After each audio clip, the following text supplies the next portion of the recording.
Hello. The topic of our lesson is preparation for exams.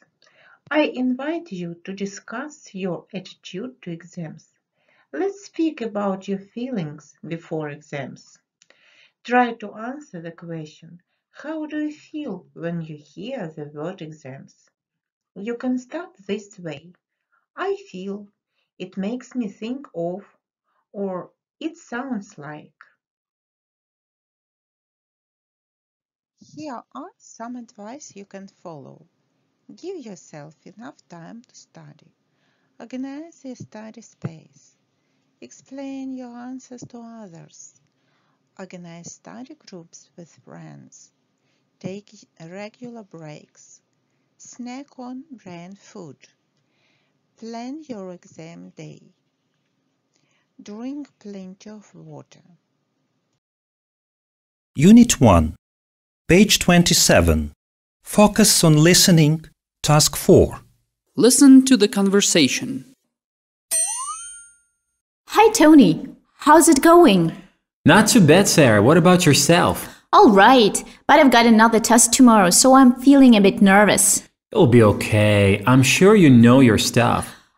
It's just that I hate exams. I don't think that they are a good indicator of what you know. I mean, you just revise like mad for a few days before the exam, repeat it all on paper or to the interviewer, and then just go home and forget about it. Yeah, perhaps they can be a bit like memory tests at times, but there aren't really any better alternatives, at least none that I can think of.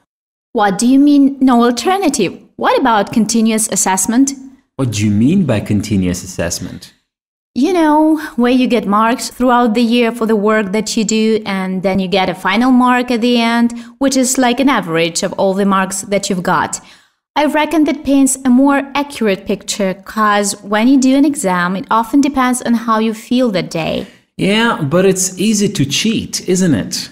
I mean, you could get someone else to do work for you or copy it from the internet. Sure, but I think teachers know when someone's been cheating. You know, they can tell that's in a different style and so on. I'm not sure. Anyway, it's not going to help you tomorrow. How's your revision been going? Oh, all right, I suppose. It's just that I sometimes find it hard to actually get down to studying. You know how it is. Maybe there's something on TV or a friend calls. You need to steer clear of distractions. Go to your room or a library and turn your mobile phone off. No way! I can't do without my mobile. What if someone wants to call me? Well, you can see who's called you and you can call them back later. I don't know. You need to get plenty of sleep as well. You don't want to wake up exhausted so that you can concentrate when you sit the test. Absolutely. Also, my mom always makes sure that I eat properly. Brain food, she calls it, like fish. Fish? No, I reckon that's just superstition. You're telling me that a bit of tuna before your test is going to boost your mark? Seriously, it can give you energy and increase your concentration levels. I was reading about it for my biology paper. It's a question of hard work. You need to sit down and do the work. You should also get hold of some past exam papers and practice doing them. You should also time yourself when you take them so that you can pace yourself in the exam itself. Timed practice tests? I'm not sure. What if you can't get any past papers? It's just an idea. Anyway, I'd better head off. I'm going to try and get some work done. That's a good idea. Remember to give yourself a rest every hour or so. Give yourself a goal like, I'll do 1 hour and then I'll go and get myself a sandwich and juice. You can't work continuously.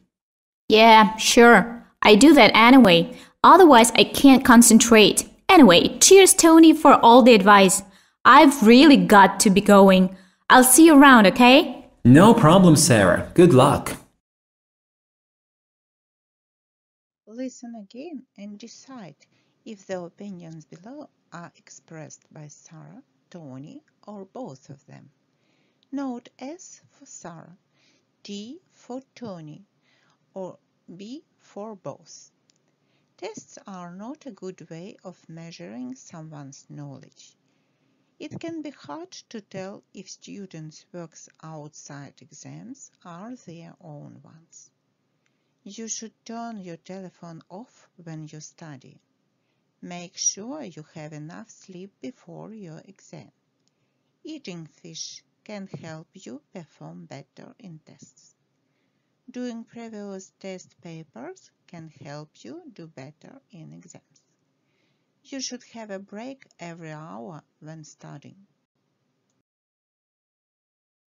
Let's learn some new words connecting with our topic. An assessment – оцінка, оцінювання. A distraction – відволікання уваги, неуважність. A superstition – забобони. To boost – піднімати, допомагати піднятися. To cheat – обманювати, обдурювати. To reckon – рахувати, розраховувати, думати, гадати. To pace – крокувати, ходити. Average – середній. Exhausted – виснажений, змучений. To steer clear of – уникати когось, щось. Here are some tips for passing exams. Gloria. The most important thing is to start studying a few weeks before the exams and not leave it until the night before. That's just common sense, I think. Lou. My tip is to have a big notice board in your bedroom, divided into different sections. I've got a section for each school subject and another one for other stuff. I use board pens to write reminders. The best part is when I remove something from the board. Exams in English. Reading exams. Before you read, plan your time. Know how have you to present your answers. Understand the system for giving points in an exam. Read the question carefully. Think before you read. Now think and answer. Which of these is an effective studying technique? Review the notes you took in class later that day. Reread your notes until you have committed the information to memory. Spend a little time each day reading your notes, then schedule a long cram session right before the exam. Study the same way during each study session. Now do this task. Rearrange the words to make complete sentences. Mixed letters. Guess the words and write down them into your copybooks.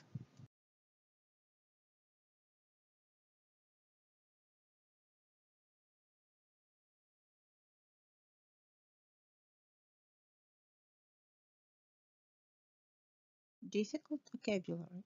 While reading, there will usually be some words in the text that you don't understand. The important thing is to be able to read around the unknown words. These tips will help you. Use the context to help you. What type of word is it? A noun, a verb, etc. Does the word have a positive or negative meaning? Look for synonyms in the text. Think about the topic. Is the word similar to another word you know? Writing exams. Read the task carefully and underline the important parts of the instructions. You will get points for answering the task correctly. You will probably get a lower mark if you don't do exactly what the task says, even if your English is perfect. How many words do you have to write? You can lose marks if you write too many or too few words. Exams. While you are listening to the text, you need to concentrate 100%. The actual listening part of most tests is very short, so try to focus only on the exam. When the listening text has stopped, there are still things you can do to get a few more points. The tasks can be true or false, Multiple choice. Complete the notes. Here is your home task. Put the advice in the correct group. What you should do and shouldn't do. Thank you very much. Good luck. Goodbye.